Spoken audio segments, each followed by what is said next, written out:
मोदी जैसे कुएं में भंग डाल दी हो, ये क्या चक्कर था? इसको हमें समझना पड़ेगा, इसको आज भी समझना पड़ेगा। ये प्रधानमंत्री का वक्तव्य जो गाली दे रहा है किसानों को, ये उछाल के क्यों छापा जा रहा है सारे अखबारों में, इसको समझना पड़ेगा हमें। इस मीडिया की मैं बार बार दोहराता हूं, आज फिर दोहराऊं, इस मीडिया की बड़ी ताकत बन गई है। ये गधा को आदमी और आदमी को गधा 4 दिन में बनाकर खड़ा कर देता है। आपको गाली देगा, मेरे भाई को गाली देगा, मेरी बहन बेटियों को गाली देगा, प्रधानमंत्री की कुर्सी से हम बख्शेंगे नहीं। ये ध्यान रखना चाहिए, हम बख्शेंगे नहीं। सारी चीज बस एक ही दिन में 9 क्षेत्रों में एफडीआई, यानी कौन कौन सी? पशुपालन में, मछली पालन में, कृषि की जमीनों की खरीद फरोख्त में, तमाम क्षेत्रों में एक ही दिन में इनका रिकॉर्ड है। दुनिया में किसी प्रधानमंत्री का रिकॉर्ड नहीं होगा। 100% एफडीआई। इस बजट में हमारे बीमा में 49% से बढ़ाकर 74% एफडीआई कर दी है। इसी प्रधानमंत्री ने डिजिटल इंडिया बनाना चाहता है, लेकिन डिजिटल वाला सारा डाटा विदेशी कंपनियों के हवाले कर रहा है। इसरो बेच दिया स्पेस। दूसरा हमारा बेच दिया हमारा परमाणु परियोजना है देश की। परमाणु परियोजनाओं में 100% एफडीआई, यानी जिस तरीके से हमारी परमाणु परियोजना है उनको बेच दिया है। आप ध्यान रखिए, परमाणु परियोजना और परमाणु हथियार बनाना 2 चीजें, लेकिन बहुत बारीक अंतर है। ये बारीक अंतर लिंक कर दिया गया है। विदेशी कंपनी 100% हमारे परियोजनाओं में आ सकती है। परमाणु परियोजना में इसी बजट में घोषणा है हमारे हथियार बनाने के कारखाने 100% एफडीआई। इसमें क्या जरूरत थी साहब? बंदरगाह ये पहले बेच चुके हैं, हवाई अड्डे ये पहले बेच चुके हैं अडानी अंबानी को। अब हथियार बनाने के कारखानों में भी 100% एफडीआई। अब आप कल्पना करिए कितने देशभक्त है ये। हथियार बंदरगाह अपने नहीं, हवाई अड्डे अपने नहीं, हथियार बनाने के कारखाने अपने नहीं। कैसी देशभक्ति है ये, कैसी विचारधारा है ये, कितना देश से प्यार है ये, इसको हमें समझना पड़ेगा ना, कितना देश से प्यार है। इसलिए साथियों इस एफडीआई को समझना पड़ेगा। और हमसे कह रहे हैं एक नई एफडीआई आ गई है, और वो एफडीआई क्या बता रहे हैं? फॉरेन डिस्ट्रक्टिव आइडियोलॉजी, यानी विदेशी विघटनकारी विचारधारा। ये संसद में बोला है। ये विदेशी विघटनकारी विचारधारा से आप लोग लैस हो रहे हैं, आप आंदोलन कर रहे हैं। ये तमाम विदेशी विघटनकारी विचारधारा घुस रही है। अरे मोदी जी, बिना बांटे ही इस देश को बांटने की कोशिश मत करो। आप जम्मू कश्मीर में जो कर चुके हैं, आप जम्मू कश्मीर की वो जनता जो हमारे साथ थी, जो बहादुरी से लड़ी है, जिसने पाकिस्तान की फौज से जबरदस्त टक्कर ली, आज उस जनता को आपने कहां डाल दिया है। बिना बांटे देश बांटने की कोशिश मत करो।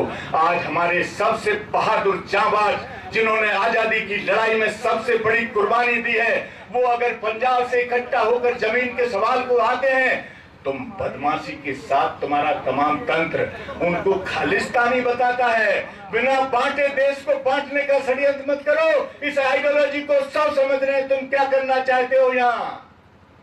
और जब आंदोलन होता है तो लाल किले पर अपने पिट्ठुओं को पहुंचाकर तुम फिर इस पूरे आंदोलन को बदनाम करना चाहते हो। और क्या बनाना चाहते हो? तुम एक मजहबी झंडा को वहां पहुंचाना चाहते हो। तुम क्या करना चाहते हो इस देश के अंदर? इसको समझना पड़ेगा। ये फॉरेन डिस्ट्रक्टिव आइडियोलॉजी नहीं है, ये मोदी की आइडियोलॉजी है, ये आरएसएस की आइडियोलॉजी है, ये बीजेपी की आइडियोलॉजी है, जिसको हमें समझने की जरूरत है साथियों। इसलिए इस आंदोलन के सामने आज जो सबसे बड़ी चुनौती है, पहला सवाल, जिन मुद्दों को लेकर हम खड़े हुए हैं, मोदी जी लाख इधर उधर कर लो, इधर उधर बहका लो। अब आपकी ये सुंदर वाणी आपकी ये लंबी बढ़ाई गई दाढ़ी, आपकी ये सारी कोई बहरूपिया रूप जितने भी धारण करोगे ये काम नहीं आएगा। वैसे एक बात देहात में कही जाती है कि नंग बड़ा परमेश्वर से, उससे जीतना तो बहुत मुश्किल होता है। आदमी दुश्मन हो, ताना हो, आदमी लड़ लेगा, उसका मुकाबला कर लेगा। लेकिन आपने देखा कोरोना के दौर में जहां लंबी खाई खोदकर पैकेट में बंद लाशें फेंकी जा रही थी, ऊपर से मिट्टी डाली जा रही थी, जहां कोरोना सेंटरों से बड़े पैमाने पर शरीरों के अंगों का निर्यात हुआ है, अंग निर्यात हुए हैं, जहां जानबूझकर लोगों को मार दिया गया, जहां कोरोना सेंटर में बलात्कार तक हुए हैं। लेकिन इस बात का इसका कोई शर्म लिहाज नहीं है। उल्टा उसी दौर में इन कानूनों को ले आए, इसी दौर में ये कानून लागू किए गए हैं। और इसलिए लागू किए गए, वो भी अध्यादेश लाकर, जल्दी पड़ी थी, कोरोना का समय खत्म ना हो जाए इसलिए ये जल्दी पड़ी थी साथियों, कि समूची खेती और समूचे देश को बेचने का षड्यंत्र है, उसी के लिए इनको लाया गया है। वो जो आइडियोलॉजी है वो यही तो आइडियोलॉजी थी। हम जोड़ के अगर दिखाएं कि विदेशी पूंजी के साथ कैसे लिंक होती है ये आइडियोलॉजी, तो याद करिए आजादी के समय का हम जिक्र कर चुके हैं, ये किधर खड़े थे और फिर गांधी जी की हत्या में कौन शामिल थे, और गांधी जी की हत्या के बाद कूड़े के ढेर पर पहुंच गई, फेंक दी गई इस पार्टी को, देश की जनता ने कूड़े के ढेर पर फेंक दिया गया। कब फिर से जीवित हुई ये पार्टी? जब विदेशी कंपनियां फिर से भारत में आने लगी। दो प्रधानमंत्रियों की हत्या हो चुकी थी, बॉर्डर के राज्यों में उग्रवादी संगठन खड़े कर लिए गए थे, और देश के अंदरूनी हिस्सों में आग लगाने के लिए मंदिर मस्जिद का सवाल खड़ा किया जा रहा था। उसमें पहरेदारी कौन कर रहा था, उसमें नेतृत्व कौन कर रहा था? याद करिए डंकल प्रस्ताव की जो वार्ताएं चल रही थी गेट वार्ताओं में, उनमें आर्थर डंकल ने जो प्रस्ताव रखा था फरवरी 1986 में ये प्रस्ताव रखा था, जिनके तहत ये नीतियां हैं। देखिए ये इत्तेफाक था कि क्या था, फरवरी 1986 में ही मस्जिद के दरवाजे खुल गए। अब क्या इत्तेफाक था ये? नहीं, ये तालमेल है। विदेशी पूंजी आई तो शायद साजिश की गई।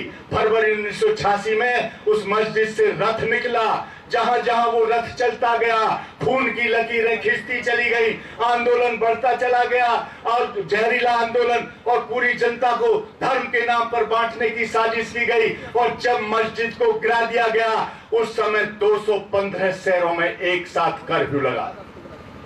अराजकता देखिए, किसी देश के 215 शहरों में एक साथ कर्फ्यू, अरबों खरबों की संपत्ति स्वाह हुई, हजारों बेगुनाह लोग मार दिए गए, और उसके बाद जल्दी जल्दी चुनाव हुए, अराजकता बढ़ गई, और कूड़े के ढेर पर पड़ी हुई यही पार्टी तमाम षड्यंत्र के तहत, तमाम विदेशी कंपनियों के प्रचार तंत्र के तहत, उनके पैसे के तहत, अडानी अंबानी के पैसे के तहत ये कूड़े के ढेर पर पड़ी हुई पार्टी केंद्र में सत्ता में पहुंचा दी गई है। वरना जिस मुख्यमंत्री के राज्य में 3000 से ज्यादा बेगुनाहों को, अल्पसंख्यकों का कत्लेआम कर दिया गया हो, वो देश का प्रधानमंत्री बनने के लायक है भी कि नहीं, ये नया विचार हमारे सामने आता है। इसलिए साथियों इनको लाया गया, ये आया नहीं है, ये लाया गया।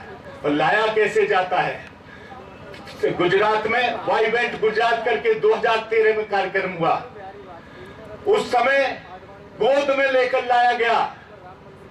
ये आजादी की लड़ाई में लड़े थे क्या? ये मोदी मोदी मोदी मोदी जैसे कुएं में भंग डाल दियो, ये क्या चक्कर था? इसको हमें समझना पड़ेगा, इसको आज भी समझना पड़ेगा। ये प्रधानमंत्री का वक्तव्य जो गाली दे रहा है किसानों को, ये उछाल के क्यों छापा जा रहा है सारे अखबारों में, इसको समझना पड़ेगा हमें। इस मीडिया की, मैं बार बार दोहराता हूं, आज फिर दोहराऊं, इस मीडिया की बड़ी ताकत बन गई है, ये गधा को आदमी और आदमी को गधा 4 दिन में बनाकर खड़ा कर देता है। यही मीडिया है। अगर ये कहने लगे आत्महत्या करना बहुत अच्छी बात है, बहुत अच्छी बात है, बहुत अच्छी बात है, तो लोग मरना शुरू हो जाएंगे। और यही मीडिया है, जैसे तांत्रिक होता है ना, हमारे घरों में घुस जाता है और हमारे घरों में घुसकर माँ बाप के दिमाग का अपहरण कर लेता है और अपहरण करके अपने माँ बाप से अपने बच्चे का कत्ल करा देता है बलि।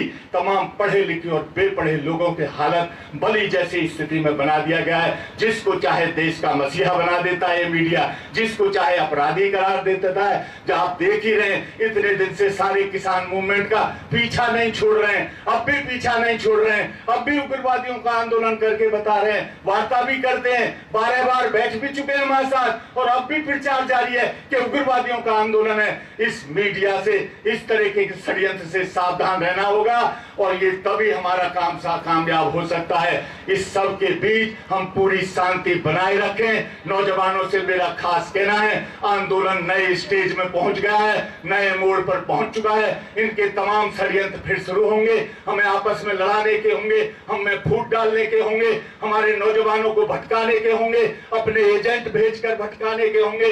इन सारी बातों से सावधान रहते हुए मैं उम्मीद करता हूं एक ही लक्ष्य के साथ हम यहाँ टिके रहेंगे।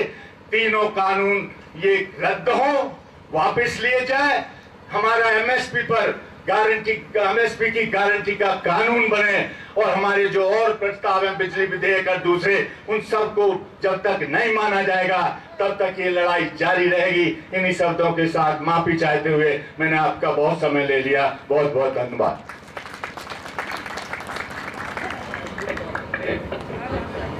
बहुत बहुत धन्यवाद डीपी सिंह जी। आप हमारे समाज के लिए बहुत बड़ी ताकत है। इस आंदोलन के किसान एकता, किसान यूनियन, चौधरी महेंद्र सिंह टिकैत, चौधरी महेंद्र सिंह टिकैत, चौधरी राकेश टिकैत, भारतीय किसान यूनियन, किसान